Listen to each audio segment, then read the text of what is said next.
Kebanyakan orang percaya bahwa uang akan meningkatkan penghasilan Anda satu persatu. Anda bekerja lebih keras, menghasilkan lebih banyak, meningkatkan kualitas hidup sedikit demi sedikit, dan mengulanginya. Namun, orang-orang yang benar-benar unggul membuat beberapa langkah penting sejak awal. Jadi, berikut adalah 10 langkah keuangan yang akan membuat Anda unggul dari hampir semua orang. Selamat datang di Alux.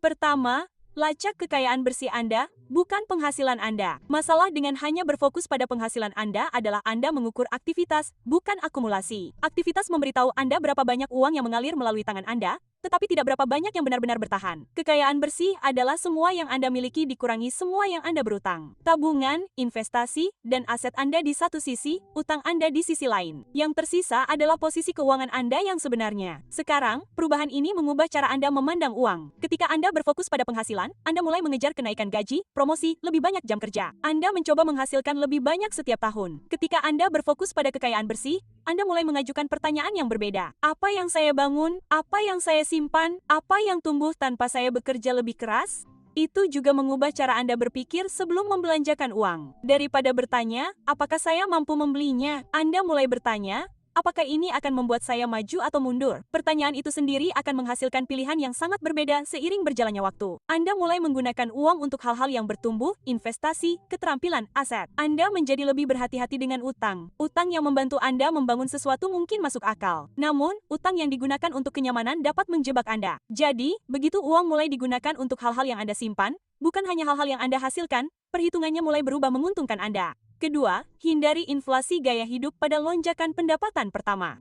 Hal nomor satu yang membunuh momentum keuangan Anda adalah inflasi gaya hidup. Semua orang melakukan ini dengan satu atau lain cara, tetapi kebanyakan orang melampaui apa yang secara realistis dapat mereka pertahankan. Bagi mereka yang tidak tahu, inflasi gaya hidup berarti meningkatkan pengeluaran Anda secepat Anda meningkatkan pendapatan Anda. Anda lihat, ada satu jebakan psikologis besar dengan inflasi gaya hidup. Anda pikir Anda meningkatkan kualitas hidup Anda, tetapi yang sebenarnya Anda lakukan adalah menaikkan standar pada apa yang Anda anggap sebagai kebutuhan minimum. Dan inilah mengapa lonjakan pendapatan pertama lebih penting daripada siapapun setelahnya, karena itu menetapkan dasar. Itu menciptakan normal baru Anda. Jika pengeluaran Anda langsung meningkat, kehidupan baru Anda akan menjadi sama mahalnya dengan kehidupan lama Anda jika dibandingkan dengan pendapatan. Ide utamanya sederhana, kenaikan gaji pertama seharusnya tidak meningkatkan kehidupan Anda. Kenaikan gaji tersebut seharusnya meningkatkan neraca keuangan Anda. Dan berdasarkan hal tersebut, nomor 3, belilah aset sebelum meningkatkan kehidupan. Nah, ini tentang apa yang Anda lakukan alih-alih membiarkan setiap kenaikan pendapatan berubah menjadi inflasi gaya hidup. Pada tahap awal, tujuannya bukanlah kenyamanan. Tujuannya adalah posisi.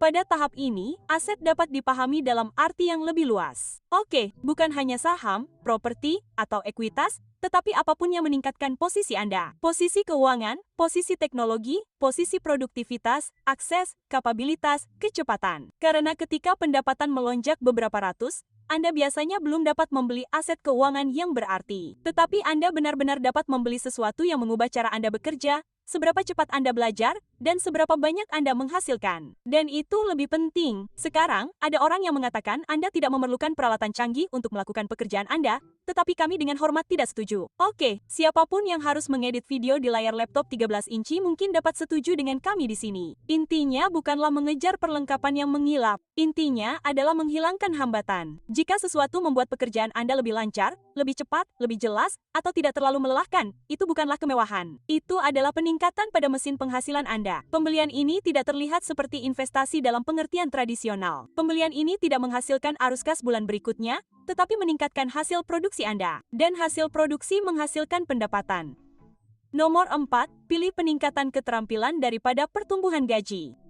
Lihat, kecuali Anda seorang CEO di suatu perusahaan raksasa, gaji akan selalu memiliki batasan yang ketat. Anda dapat menaiki tangga perusahaan, tentu saja, tetapi Anda tidak akan menjadi orang yang memutuskan seberapa jauh dan seberapa cepat. Jadi, inilah kenyataannya. Hampir setiap perusahaan tidak menginginkan orang yang benar-benar ahli dalam pekerjaannya. Mereka menginginkan orang yang murah dan lumayan dalam pekerjaannya. Begitulah cara kerja kapitalisme modern, peningkatan keterampilan bekerja secara berbeda. Daripada bertanya, bagaimana saya mendapatkan lebih banyak uang di pekerjaan ini, Anda mulai bertanya, keterampilan apa yang membuat saya lebih berharga di mana-mana? Beberapa keterampilan melipat gandakan hasil produksi Anda. Komunikasi, penjualan, distribusi, negosiasi, pemikiran sistem, kedalaman teknis di area yang langka. Ketika semuanya digabungkan, mereka menciptakan daya ungkit. 1 jam usaha menghasilkan dampak yang lebih besar daripada sebelumnya. Jalur yang berfokus pada gaji bergantung pada izin, promosi, anggaran perusahaan, keputusan manajer. Jalur yang berfokus pada keterampilan membangun kemandirian. Pasar mulai menghargai Anda, bukan hanya atasan Anda saat ini. Alibaba Group's leading wholesale platform connects overseas. Keterampilan membangun kemandirian. Pasar mulai menghargai Anda, bukan hanya atasan Anda saat ini. Nomor 5, negosiasikan ekuitas, bukan hanya gaji. Nah, inilah sesuatu yang harus benar-benar disadari semua orang. Gaji membayar Anda untuk saat ini. Ekuitas membayar Anda untuk masa depan. Nah, ekuitas berarti memiliki sebagian dari apa yang sedang dibangun. Bagian dalam perusahaan, produk, atau keuntungan yang tercipta dari waktu ke waktu. Jadi, ketika sesuatu tumbuh, saham Anda tumbuh bersamanya. Ketika nilai meningkat, Anda berpartisipasi dalam peningkatan itu. Dan ini adalah langkah nyata pertama dari memperoleh penghasilan hingga membangun kekayaan. Inilah sebabnya mengapa banyak lompatan finansial terbesar yang dialami orang tidak datang dari kenaikan gaji, melainkan datang dari momen kepemilikan, hibah saham, pembagian pendapatan, partisipasi laba, saham kecil dalam sesuatu yang kemudian menjadi berharga. Satu hasil yang sukses dapat melebihi kenaikan gaji bertahap selama bertahun-tahun. Di dalam aplikasi Alux, kami menyediakan kursus yang dipandu oleh para ahli untuk membantu Anda tidak hanya menguasai negosiasi dalam kehidupan dan karir Anda, tetapi juga kursus tentang cara terjun langsung ke ekuitas swasta jika Anda siap untuk langkah finansial semacam itu. Anda dapat mengunduh aplikasinya secara gratis di alux.com/app. Jika Anda memindai kode QR ini, Anda akan mendapatkan diskon 25% untuk keanggotaan tahunan Anda. Satu momen kepemilikan saja dapat mengubah kekayaan bersih Anda jauh lebih banyak daripada pertumbuhan pendapatan yang stabil. Nomor 6, dekati modal. Lihat, uang berperilaku berbeda tergantung di mana Anda berdiri. Jika Anda jauh darinya, Anda mendapatkannya secara perlahan, jam demi jam, proyek demi proyek, promosi demi promosi. Kemajuan bergantung pada usaha, dan usaha memiliki batas. Namun jika Anda dekat dengannya, Anda melihat bagaimana ia bergerak. Anda melihat di mana ia digunakan, bagaimana keputusan dibuat, dan bagaimana nilai diciptakan dalam skala besar. Dan kedekatan itu mengubah apa yang menjadi mungkin. Modal bukan sekadar uang yang tersimpan di rekening. Itu adalah uang yang bergerak. Investasi, akuisisi, kemitraan, ekspansi, proyek baru, pembelian aset. Setiap hari, keputusan dibuat tentang kemana sejumlah besar uang harus digunakan selanjutnya. Kebanyakan orang menghabiskan karir mereka jauh dari keputusan ini. Mereka bekerja di lingkungan tempat uang diperoleh dan dibelanjakan, tetapi tidak dialokasikan. Mereka menjalankan tugas, memberikan hasil, dan dibayar atas kontribusi mereka. Tidak ada yang salah dengan itu. Tetapi itu membatasi eksposur. Orang-orang yang bergerak lebih cepat secara finansial cenderung memposisikan diri mereka di tempat aliran modal. Dan itu bisa berarti bekerja di industri tempat investasi konstan, terlibat dalam proyek yang terkait dengan pertumbuhan atau ekspansi, beroperasi di dalam perusahaan tempat akuisisi, kemitraan, dan keputusan pengskalaan terjadi, berada di sekitar orang-orang yang menggunakan uang, bukan hanya mendapatkan gaji. Kedekatan mengubah perspektif.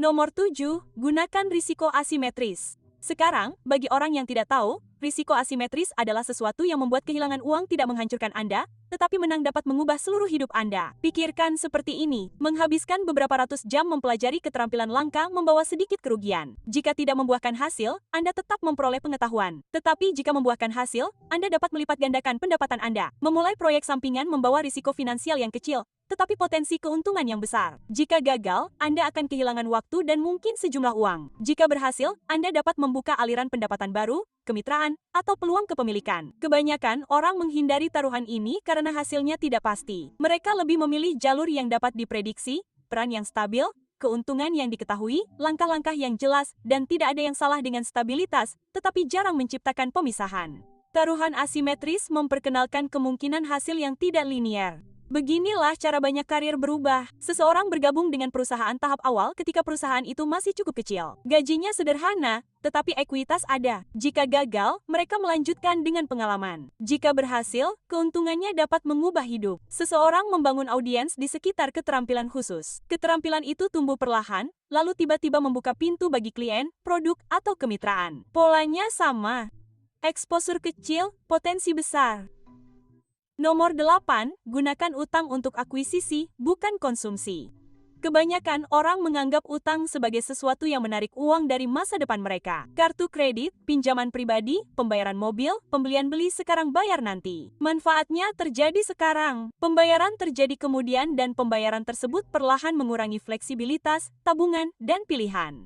Itulah utang konsumsi. Utang ini mendanai kenyamanan, peningkatan, dan kepuasan jangka pendek. Utang akuisisi bekerja secara berbeda. Ini adalah utang yang digunakan untuk memperoleh sesuatu yang nilainya dapat bertambah, menghasilkan pendapatan, atau memperkuat posisi Anda dari waktu ke waktu, alih-alih menguras masa depan Anda. Prinsipnya sederhana. Jika barang yang Anda beli membantu menghasilkan uang, peluang, atau nilai jangka panjang, utang tersebut bekerja untuk Anda. Jika utang tersebut hanya meningkatkan kenyamanan sesaat, utang tersebut bekerja melawan Anda. Ini tidak berarti bahwa semua utang akuisisi aman. Tidak. Utang tersebut tetap mengandung risiko. Arus kas dapat berfluktuasi, pasar dapat berubah, proyek dapat gagal, tetapi niat dan strukturnya penting.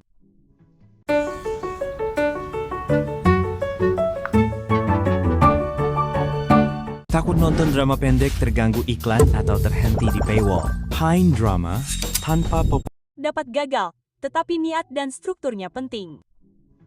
Nomor 9, masuklah ke ruangan yang berada di atas level Anda saat ini. Nah, salah satu hal yang akan tetap benar selamanya adalah bahwa lingkungan Anda benar-benar membentuk cara Anda memandang hidup. Kebanyakan orang menghabiskan waktu dengan orang-orang yang hidup, bekerja, dan berpenghasilan pada level yang hampir sama dengan mereka. Jenis pekerjaan yang sama, jenis masalah yang sama, jenis tujuan yang sama. Rasanya normal karena sudah familiar. Namun, lingkungan yang familiar membuat ekspektasi Anda tetap kecil. Anda hanya melihat apa yang terasa mungkin di sekitar Anda. Anda hanya mendengar tentang jalan yang diambil orang-orang di sekitar Anda. Dan perlahan, tanpa Anda sadari, itu menjadi batas atas Anda. Semuanya berubah saat Anda mulai memasuki ruangan tempat orang-orang beroperasi satu tingkat lebih tinggi. Awalnya, terasa tidak nyaman. Anda mungkin merasa tidak seharusnya berada di sana. Seperti semua orang tahu sesuatu yang tidak Anda ketahui. Namun, izinkan kami memberitahu Anda sebuah rahasia kecil. Tidak ada yang tahu apapun. Oke, kita semua mencari tahu saat kita menjalani hidup. Sindrom penipu biasanya terjadi saat orang-orang yang cakap memasuki lingkungan baru dan mulai meragukan diri mereka sendiri meskipun mereka pantas berada di sana. Beberapa orang mencoba bersikap seolah-olah mereka mengendalikan segalanya. Yang lain tetap ingin tahu dan terus belajar.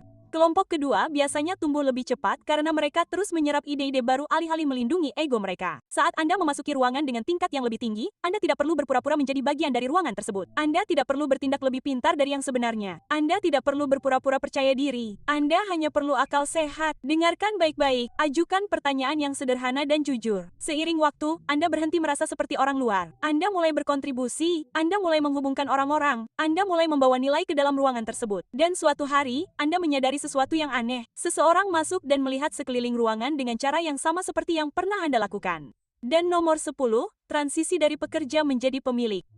Nah, ini adalah langkah yang benar-benar mengubah permainan. Hingga titik ini, semua yang Anda lakukan mengarah ke satu momen. Mempelajari keterampilan, menghindari jebakan gaya hidup, berinvestasi pada posisi Anda, semakin dekat dengan uang, mengambil risiko cerdas, memasuki ruangan yang lebih baik, dan semuanya mengarah ke sini. Momen ketika apa yang Anda miliki menghasilkan lebih banyak uang daripada yang dapat Anda hasilkan dengan bekerja keras untuk mendapatkannya. Anda hampir selesai pada titik ini. Segala sesuatu yang lain hanyalah angka-angka di papan tulis. Ini adalah langkah keuangan terakhir, tujuan utama bagi siapapun yang ingin mandiri secara finansial. Kebanyakan orang tidak pernah melakukan langkah ini. Mereka tetap bekerja selamanya. Lebih banyak pengalaman, lebih banyak tanggung jawab, lebih banyak pendapatan, tetapi selalu terikat dengan pekerjaan keesokan harinya. Baiklah, Luxer, terima kasih telah meluangkan waktu bersama kami. Kami harap Anda merasa ini berharga. Sampai jumpa lagi di lain waktu. Sampai saat itu, jaga diri Anda.